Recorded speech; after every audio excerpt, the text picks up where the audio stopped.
ওমা খালাকতুল জিন্না ওয়াল ইনসা ইল্লা লিয়াবুদুন।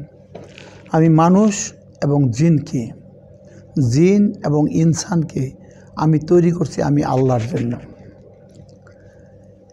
এই ব্যাপারে একটা হাদিসে কুদসি আছে। তা হাদিসে কুদসিতে আল্লাহ পাক বলতেছেন বিশ্ববাসীকে লক্ষ্য করে নবীজির কাছে, O my servants, I have created you for myself and I have created the entire universe for you. My right over you is that whatever I have created for you should not engage you and make you heedless to me. আল্লাহ বলতেছেন, হে আমার বান্দারা, আমি তোমাদেরকে সৃষ্টি করছি আমি আল্লাহর জন্য। আর এই পৃথিবীর সমস্ত নাজ ও নেওয়াজ, পৃথিবীর সমস্ত নেয়ামত সৌন্দর্য সব কিছু তৈরি করছি তোমাদের জন্য।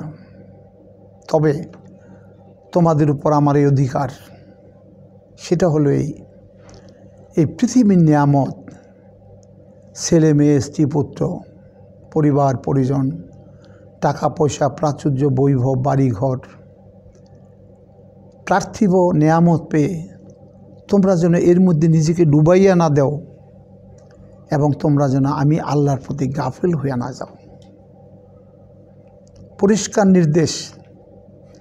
আমরা আল্লাহর কাছ থেকে এসেছি, আমরা ছিলাম না, আমরা থাকবো না। আমাদের সৃষ্টিকর্তা, আমাদের পালনকর্তা, আমাদের রক্ষাকর্তা, আমাদের রিজিকদাতা মহান প্রভু আল্লাহ পাক রব্বুল আলামিন।